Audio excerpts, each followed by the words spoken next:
400 surgeries per day, 300, whether it's Narayan, whether it's Arvind, whether it's Shankar. Basically, they're doing very good work, but in a very restricted sphere. Terrific eyeball impact.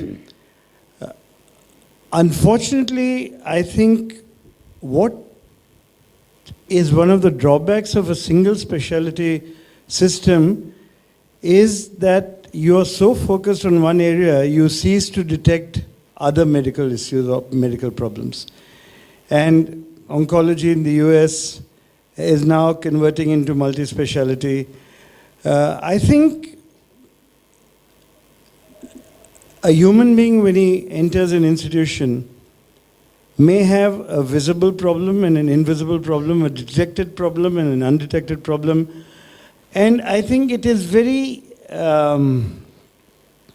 dangerous to limit our line of fire to one visible problem that we see at the cost of invisible problems that we choose to neglect or ignore. All right. Mr. Navneet?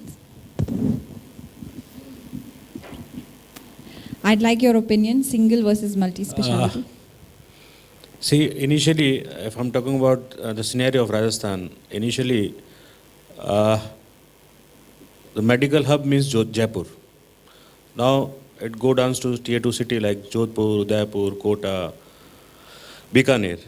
Now, a person who is staying far from Jodhpur or far from Jaipur or far away from Udaipur, his travel cost, although if he comes for a multi-specialty or a single specialty hospital, his traveling cost is always added in his overall expenditure of the treatment. As far as Rajasthan is concerned, as far as population density is concerned, I think multi-speciality is a workable solution. Live example is Narayan Hridayalaya to Narayan multi-specialty hospital. Yeah. All right. I'd like to open this question out to the audience as well. I'd like your opinion. You know, you can just put your hand up and tell me that what do you think is the way forward in Rajasthan? Is it single specialty? Is it multi-speciality? Anyone? Yeah. Surgeon, and I'm the director at Apex Hospital. According to a study by KPMG, I think, we were just evaluating some data. And the profit margins, I don't know whether, the profit margins for a single specialty are very good up to when they are 50 beds. And but they have been running for 50 years. That has given a 12,000 outdoor to SMS Medical College today. Those are poor patients, but they can afford 600, 700 rupees. They cannot afford maybe 7,000, but they can definitely afford that. And even at that low rate, if you get that high volume, which Arvind Eye Care has done, I'm quoting examples, Yeah. LV Prasad Eye Institute has done. These are two well-known guys who do 70% of their cases free in case of Arvind, 50% in case of LV Prasad. Even by that, and by those things, and you're quoting onto that, but let me give a private player example also. Life Care Hospitals, Life Spring Hospitals, Hyderabad is also working in low-quality maternal care. Even at these low compromise modules, you may not be earning a lot. It may be razor-thin margins. But our own center has done 7.5 crores of free treatment at government rates today. If I translate it into private rate, I think it would go well ahead of the turnover of most of the hospitals in Jaipur today. I'm talking nursing homes, etc. So the thing is, if you are the way we can get out in India and where we have been able to do it, where, by the way, GE has disrupted itself. You came up with a low-cost ECG. Yeah, they did. Because you focused on India and you focused on where India excels, and that is Jugaad.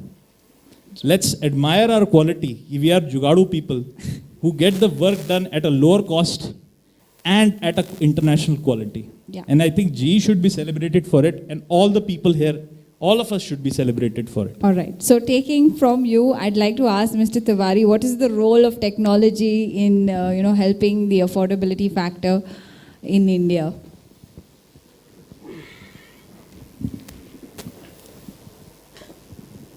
I think technology, backed up with intent, I think we really need serious intent around it. Like Milan was elucidating in his presentation about the kind of work we are doing in terms of Make in India. We do realize and understand that while there are two kinds of India. One which can really afford what we have, what we are offering. But there's another India which is a huge population which cannot afford it. And whether anybody calls it, whatever name you call it, we call it innovation. So just to give you an example, like our lullaby, warmer, The lullaby. is a classic case. Now, this is a warmer, a simple warmer which saves lives. In the first few hours when a child is born, now what have we done there in that, you see? Typically, if you look at warmers in the market, when we launched it around 2 years back, you had anything in the range of 5 lakhs and above. Change that you want to see. I'd like to thank the panel with a round of applause and also invite Mr. Pratosh Mathur to give all the panelists a token of their appreciation. Can we have a round of applause, please, for each panelist?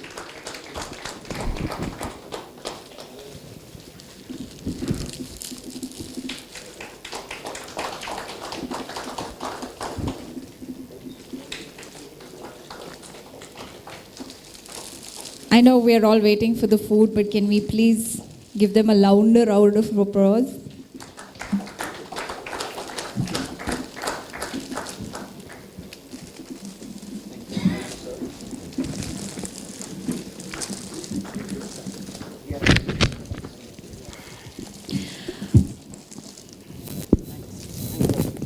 We will now have the vote of thanks.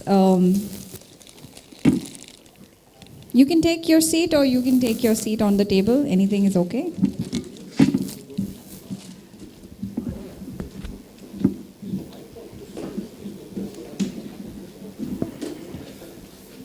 Yeah, we will now have the vote of thanks delivered by Mr. Himanshu Vashisht, who is the service manager for Rajasthan.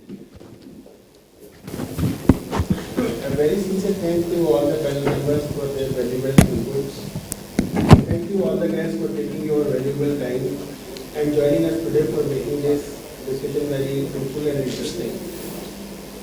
Lastly, I thank the entire GE team for getting this wonderful event organized together.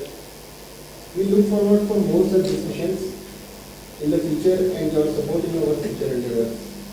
We now invite you to join us for dinner and coffee. Thank you.